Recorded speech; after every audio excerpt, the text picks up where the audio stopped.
നമസ്കാരം. എല്ലാവർക്കും റെയിൻബോ വില്ലയിലേക്ക് സ്വാഗതം. ഇന്ന് നമുക്ക് വെറും 2 പൊട്ടറ്റോസ് കൊണ്ട് വളരെ പെട്ടെന്ന് ഉണ്ടാക്കാൻ പറ്റുന്ന ഒരു ഈസി സ്നാക്ക് റെസിപ്പിയാണ്. വളരെ ടേസ്റ്റിയാണ്, ക്രിപ്സിയാണ്. കുട്ടികൾക്കെല്ലാം ഒരുപാട് ഇഷ്ടപ്പെടും. അപ്പോൾ ഇതെങ്ങനെയാണ് ഉണ്ടാക്കുന്നതെന്ന് കാണാം. ഞാൻ ആദ്യം പറഞ്ഞ പോലെ ഈ സ്നാക്ക് ഉണ്ടാക്കാനായിട്ട് നമുക്ക് 2 പൊട്ടറ്റോസ് വേണം. ഇനി നമുക്ക് ഈ ഉരുളക്കിഴങ്ങിന്റെ തൊലിയൊക്കെ കളഞ്ഞ് നന്നായിട്ട് കഴുകി വൃത്തിയാക്കി ഒന്ന് വേവിച്ചെടുക്കണം. ഉരുളക്കിഴങ്ങ് നന്നായിട്ട് വെന്ത് കഴിയുമ്പോൾ വെള്ളമൊക്കെ ഊറ്റിക്കളഞ്ഞ് മറ്റൊരു പാത്രത്തിലേക്ക് നമുക്ക് മാറ്റാം.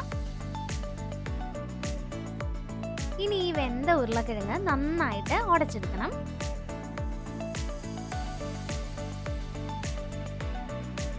പൊട്ടറ്റോസ് നന്നായിട്ട് മാഷ് ചെയ്തെടുത്തിട്ടുണ്ട്. ഇനി നമുക്കിതിലേക്ക് 1 ടീസ്പൂൺ കുരുമുളക് പൊടിയും 1/2 ടീസ്പൂൺ ഉപ്പും ഒരു 1/2 കപ്പ് ചെറുതായിട്ട് അരിഞ്ഞ മല്ലിയില കൂടെ ഇട്ട് കൊടുക്കാം. ഇനി നമുക്കിത് നന്നായിട്ട് ഇളക്കി യോജിപ്പിച്ച് കുഴച്ചെടുക്കണം.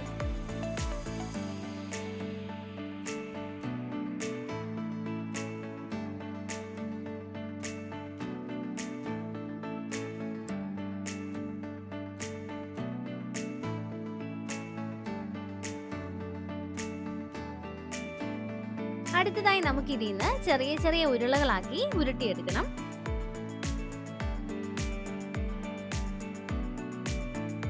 ഈ ഒരു വലുപ്പത്തിൽ എടുക്കുന്നതായിരിക്കും നല്ലത്. ഇനി നമുക്കൊരു പാത്രത്തിലേക്ക് 2 മുട്ട പൊട്ടിച്ചൊഴിക്കണം.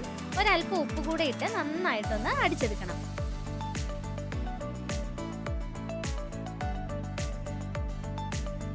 ഇനി നമുക്ക് ഉരുട്ടിയെടുത്ത പൊട്ടറ്റോ ബോൾസ് ഓരോന്നോരോന്നായിട്ട് ഈ മുട്ടയിലൊന്ന് മുക്കി ബ്രെഡ് പൊടിയിൽ കോട്ട് ചെയ്തെടുക്കാം.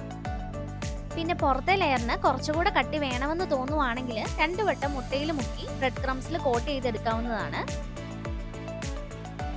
ഇനി നമുക്കൊരു പാനിൽ എണ്ണ ചൂടാക്കി ഇത് വറുത്തെടുക്കാം. മീഡിയം ഫ്ലെയിമിൽ വെച്ചാൽ മതി, പെട്ടെന്ന് തന്നെ ഫ്രൈ ആയി കിട്ടും. തിരിച്ചു മറിച്ചിട്ട് 2 സൈഡും ഗോൾഡൻ ബ്രൗൺ ആവുന്നത് വരെ നമുക്ക് ഫ്രൈ ചെയ്തെടുക്കാം. പിന്നെ ചാനൽ സബ്സ്ക്രൈബ് ചെയ്യാത്ത എല്ലാവരും ഒന്ന് സബ്സ്ക്രൈബ് ചെയ്തേക്കണേ. കൂടി ആ ബെല്ലൈക്കൺ കൂടി ഒന്ന് പ്രസ് ചെയ്താൽ ഞാൻ ഇടുന്ന എല്ലാ വീഡിയോസിന്റെയും നോട്ടിഫിക്കേഷൻ അപ്പോൾ തന്നെ കിട്ടുന്നതായിരിക്കും. അപ്പോൾ നമ്മുടെ ഒരു സെറ്റ് സ്നാക്ക് റെഡി ആയിട്ടുണ്ട്. ഇങ്ങനെ നമുക്ക് മുഴുവൻ പൊട്ടറ്റോ ബോൾസും വറുത്തെടുക്കാം. അപ്പോൾ എല്ലാവരും ട്രൈ ചെയ്ത് നോക്കുക. കുട്ടികൾക്കൊക്കെ ഉണ്ടാക്കി കൊടുത്തു നോക്കുക. ഉറപ്പായിട്ടും ഇഷ്ടപ്പെടും. അഭിപ്രായങ്ങൾ അറിയിക്കുക. റെസിപ്പി ഇഷ്ടപ്പെട്ടാൽ ലൈക്ക് ചെയ്യണം, സപ്പോർട്ട് ചെയ്യണം. വീണ്ടും കാണുന്നത് വരെ ബൈ ബൈ.